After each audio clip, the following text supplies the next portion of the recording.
time to get your story straight?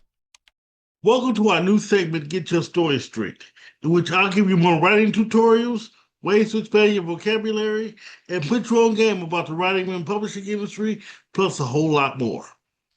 Today, I want to give you some advice on how to start your 2026 project that you've been putting off since 2003, or maybe a little bit later than that, but I just know some of you guys are putting off your new projects, especially you new authors, for a long time. And for those who are waiting, today is the time to begin. It's now 2026.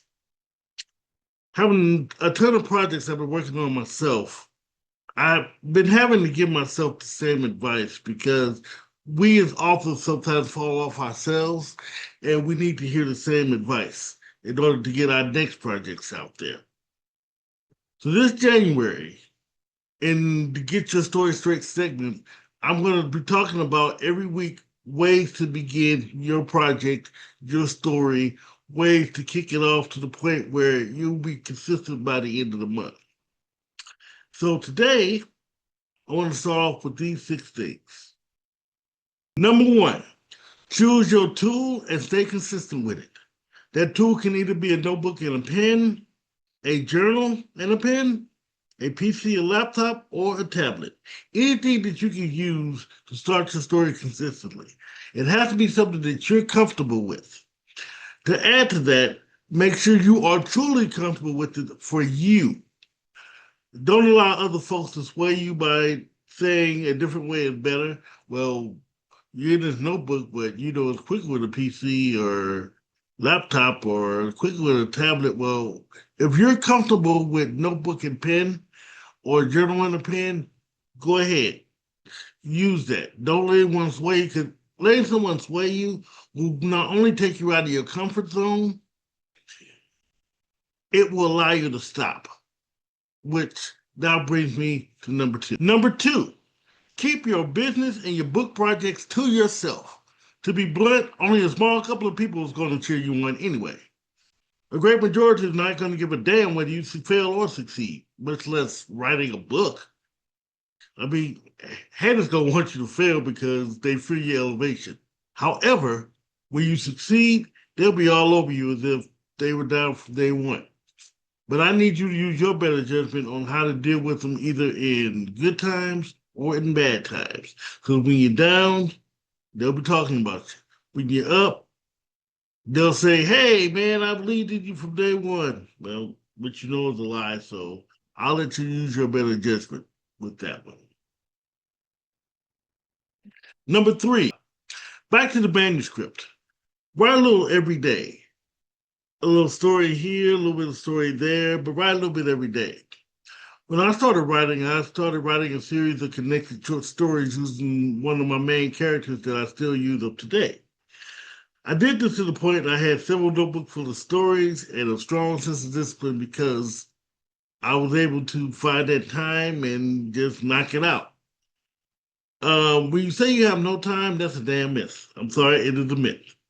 I mean, you can write a couple times on work breaks, in between errands, before bed, early in the morning. I mean, you can always find the time, even if it's a 5-minute writing jump, even if it's a 10-minute writing jump, because those writing jumps are going to increase as you learn to make more time for yourself. When I first started writing, I was in 7th grade, and I wrote between classes and recesses or trips. I mean, when I started working, I did it on breaks, at lunch, on the bus, just where I can find a few minutes, up to the point where I actually could now find blocks of time to myself to write, because I was disciplined to say, okay, well, I can write this block before bed. I can write this block in the morning. I can write this block like while I'm on my work break, so forth and so forth. And it's up to you to decide what time is important to you, but you sort of get the drift of writing a little bit to the point where you can actually find your own time to stay disciplined. Number 4, and this is where a lot of new authors and new writers get tripped up. Do not worry about getting it right the first time. Just right. This is a common mistake beginning writers make. We write, and in fact, I'm going to say we season authors sometimes still make that mistake because we want it to be perfect, in which it's not going to be perfect the first time anyway. But we write, and for some strange reason, we decide in our head a bunch of trash thinking. It's like, it doesn't look or sound right. Who's going to read this? Why am I wasting my time? I'm not a damn writer. You've got to get those negativities out of your head. You've got to. Because what's going to happen is you're going to stop. You're going to absolutely, the biggest thing about talking to yourself is answering yourself. You can talk to yourself all day, but when you start answering yourself, that's the problem. So when you tell yourself you're a trash writer, nobody's going to buy this and all that, you are going to stop. Nope, we're not going to do that. For example, I'm just going to let you know about Stephen King, one of my favorite authors. Just know that Carrie, his first bestseller, he threw it in the trash. He thought it was awful. He thought it nobody would buy it. His wife fished it out of the trash and turned it into a publishing company. That turned into a streak of bestsellers. You fans of Welcome to Derry, you should know that the entertainment you're enjoying is because an author's wife stopped her husband from quitting before he even started. So get those thoughts out of your head. Quit trying to be perfect. Quit trying to get it right the first time. That's what editors are for. That's what proofreaders are for. And we'll get to that later this month about all that. So we'll get to that here soon. Number 5. Don't worry about what other authors and writers are doing. And we talked about this during the interview with Tracy Wilson. There's going to be a chance that a romance, mystery, urban fiction piece idea is going to be similar to yours, and it's going to already be published. However, their story is published, not yours. Your story has your own spin. So basically, you need to still write and publish that piece that's yours. In my early days as an author, I allowed folks to assist me in breaking both number 2 and number 5 rule. This rule and back on the number 2. I used to tell folks that I didn't know at the time, didn't give a damn about me, about my writing. So I basically told them my ideas. And because I thought they loved me and I thought, they encouraged me since I published my first book and everything. But they would say things like, somebody else already did that. And they'll point to movies and other media where it's already appeared.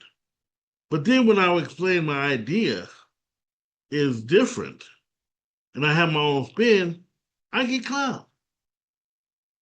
And the other sad part about it, this is from folks who know nothing about the literary world and are delusional as to how the literary world works. They think they know everything about the literary world and they don't know anything. They barely read books, but yet they had all the ideas. If you remember in the interview, Tracy Wilson brings up the bread idea. There's a million, when you walk in the grocery store, there's a million types of bread, million brands of bread out there. It's the same bread, different packaging. I mean, do you think bakeries out there worrying about whether one person's bread is different from the other? Do you think Wonder worries about bunny bread? Bunny bread worries about the generic bread? No, nobody worries about bread because there's enough bread for everybody on the shelf. So that's why we don't worry. So write your story. Forget about who's done what, when, where, what, or why. You do it your way. I've seen a lot of spins on already established ideas, and they're wonderful. So let's see yours. Finally, and this is one of the most important, get to know your writing community. Get to know your author community. As authors, yes, we can act like we're lone wolves out there and we're all alone, but there's a community out there that will help us, especially for things we don't know. There are authors groups and fellow authors on just about every social media platform. I mean, I'm mainly into Facebook, uh, Twitter, and TikTok, as well as other communities, but Facebook, Twitter, I mean, not Twitter, sorry, not X. Facebook, Instagram, and TikTok. Sorry about that. um, those three writing communities are the most consistent that I like to be in. I do my marketing in there. I have friends who are authors. I set up my authors corner interviews through those communities and everything. So you have a community that's out there. If you have questions, you need mentors. I'm a mentor. Please ask. You can always feel free to ask questions. We're not going to charge you for asking a question, because our job is to share information because we had to go in there blind. You don't have to go in there blind. When I first started, uh, I was like I say, I was in school. There was barely a writing community for me. So the writing community that came right after I was published, we all were new, fresh authors. So we became the community, and that's why we want to help you all continue that community. Now, unfortunately, there are some rudeness out there. There will be some that won't help you, or they'll try to charge you for just asking questions, things like that. Now, if you wanted to edit your book, things like that, those are services. We'll get into that later. But believe it or not, many of us want to see you succeed, just as we have succeeded. There's enough room at the top for all of us. So, but if you do encounter rudeness, please move on. Because there's someone out there that's going to befriend you, that's going to take you on, that's going to mentor you. That's what we're here for. And that, my friends, is today's Get Your Story Straight. Next week, I'll be talking about easy ways of crafting characters, and we're gonna have some fun. I'm gonna teach you how to put together a dossier of your characters. So, with that, thank you for watching.